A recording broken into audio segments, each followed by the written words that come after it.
23, which is So, kind of similar. we need a picture, or at least I like to do pictures. So, I gotta figure out where we're gonna draw a picture. They kind of spell it out for you with this one.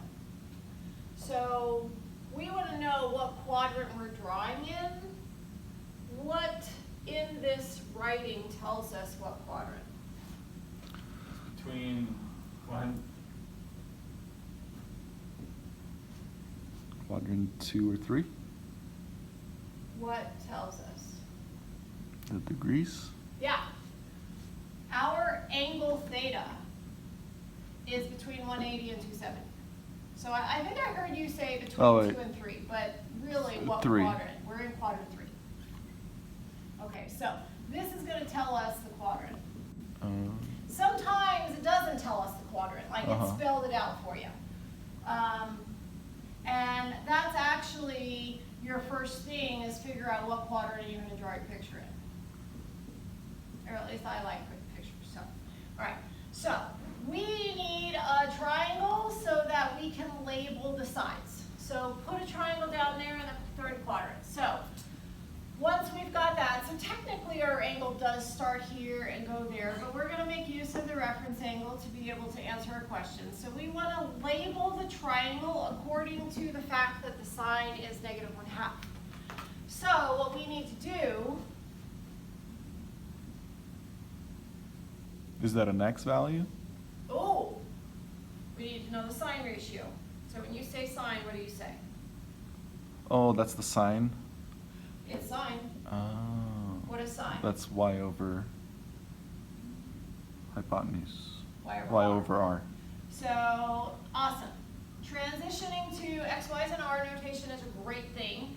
So, sine is y over r. So, we want to keep in mind that r is always Positive. positive, so the negative is going to be part of the y. So, here's where our negative go. Hypotenuse is 2. We need our third side. How are we going to figure that out?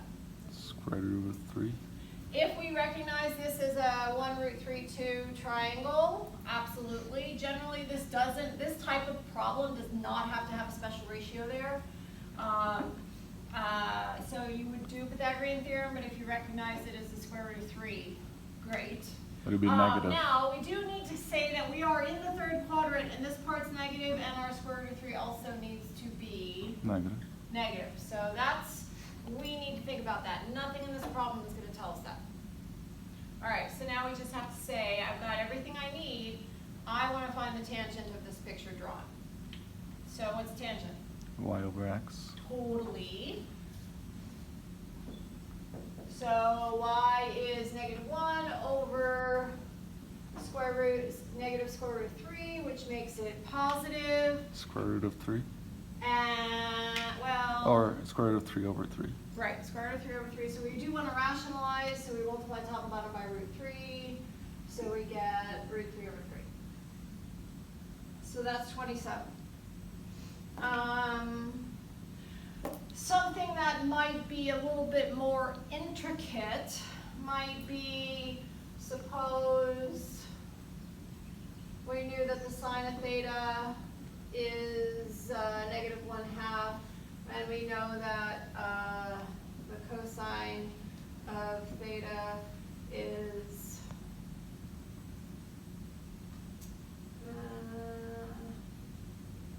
I think this is actually one of your problems. Greater than 0, because that's what I was helping you with. This right here, I don't have the 31. quadrant based on the angle measures. I mean, it doesn't matter that they're in degrees or radians. Okay, but now I have to think. And I want to figure out, that's my first question to myself, is what quadrant? And I'm going to have to say sine. Where is sine negative? Sine is negative.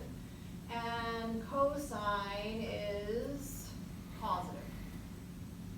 So between these two things, what quadrant is that? So that's your thought process when they don't spell it out for you. Okay?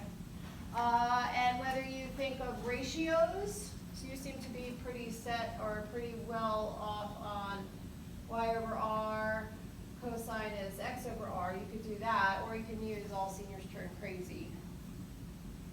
So The only thing that's going to make this negative is y, so I'm on the bottom part of the y-axis, here or here. Maybe I should draw stars instead of x little things. Cosine is positive. R is always positive, so x is what's going to make cosine positive, and x being positive is here or here.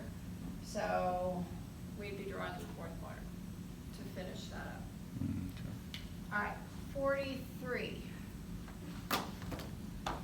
Because I did that on 23, where you marked the quadrants where they might be on. Yeah, no, not might be. Or is. they will be. Will be. Yeah, so that's the same thing. So problem number 23 is kind of like a prerequisite to finish this. So you need the skills from 23 to be able to figure out what quadrant. Okay. All right. Don't you love problem number 43? All right, 43. They say, find the measure of the reference angle for the given theta. Find the reference angle. And they say theta is 8/3. Okay. 8/3 what? What's our unit? Radians. And it's not in terms of pi. Not every single radian measure has to be in terms of pi. Many times throughout the course, our radian measure is going to be in terms of pi, but in this case it's not. Okay, so we're going to want to kind of give ourselves some perspective to figure out where are we. Let's get a sketch so that we can figure out a reference angle. So, 0, pi over 2. Halfway is pi, 3 pi over 2, and this is 2 pi.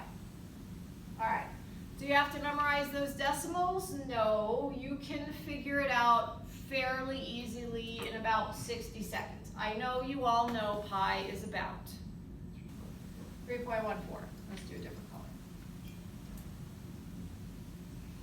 If I take half of 3, I'm at 1.5. If I take half of 14, I'm at 7.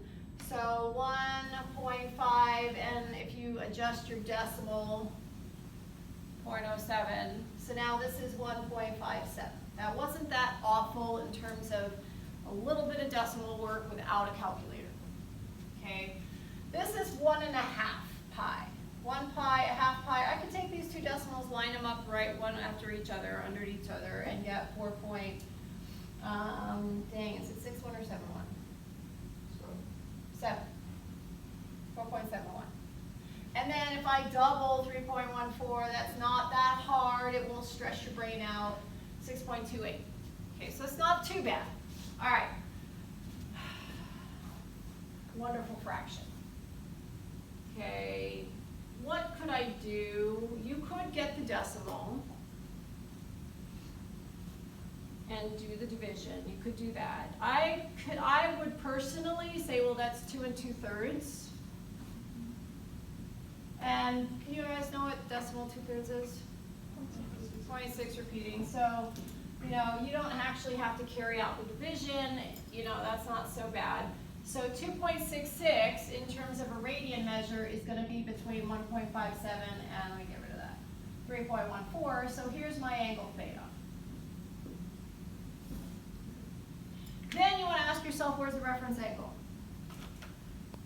Okay, the reason why I want to draw a picture and figure out what quadrant we're in, because the process of finding the reference angle is different depending on what quadrant you're in.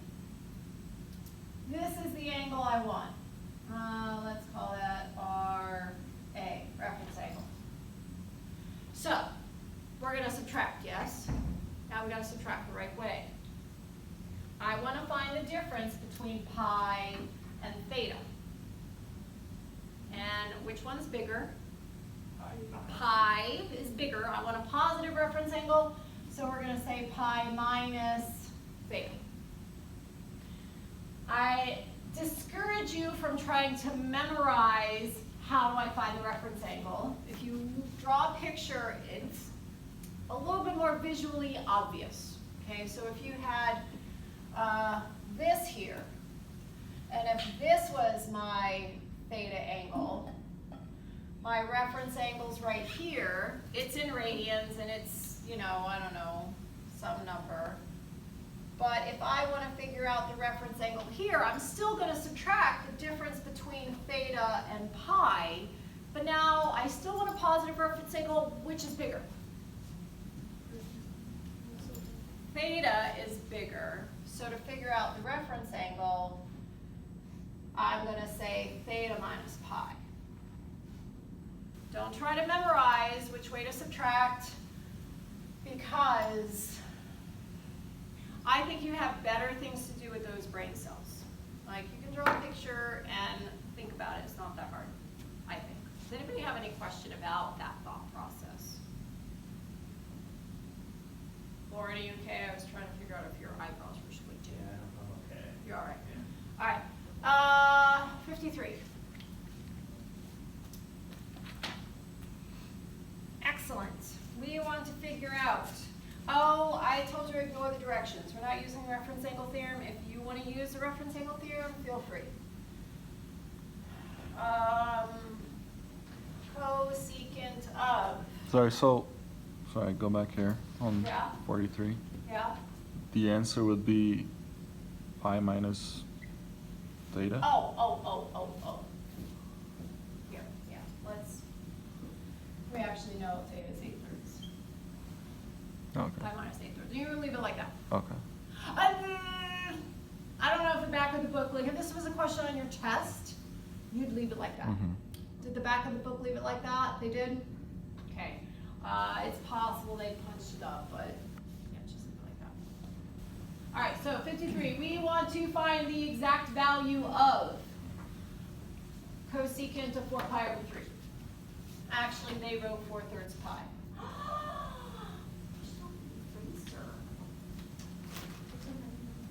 What is up with that?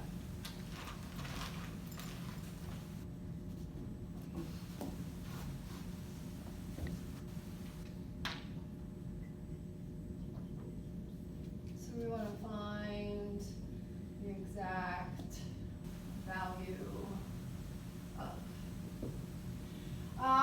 If you don't like 4/3 pi, you can write 4 pi over 3. All right, who wanted 53? I did. You do. Do you want to convert? Do you want to think in radians? Or when I say convert, do you want to convert your radian measure to degrees? No, just doing radians. Leave it in radians. Okay, so we want to think what quadrant is 4 pi over 3.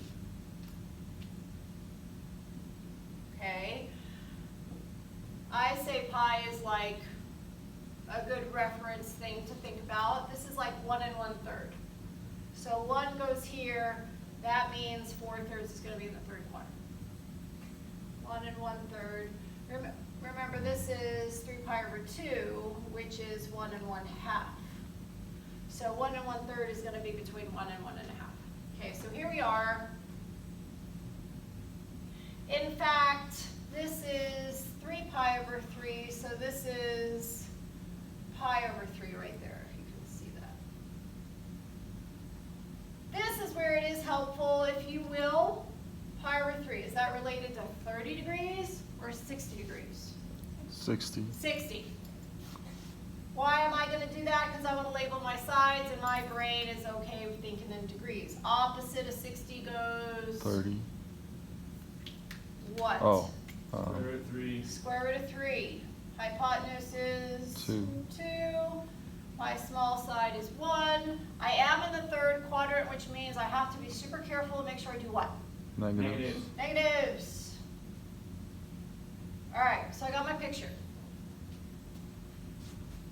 Cosecant. Cosecant. Fine. Cosecant is related to what trig function?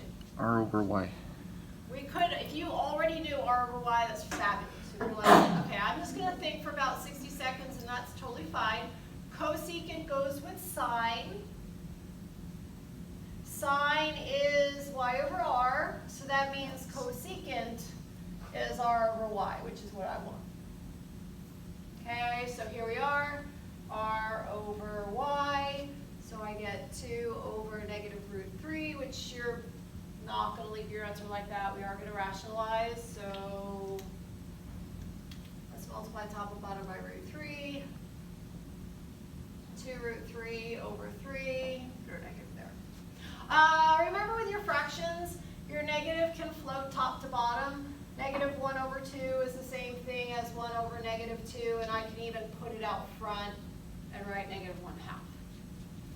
If you have a sum or a difference in here, then this whole thing is off. It doesn't work. So if you like had 1 over 2 plus root 3, here, negative 2 plus root 3, can't float your negative unless you factor it out. But for right now, we don't really have expressions like this yet, so we don't have to worry about it. All right, how are you doing?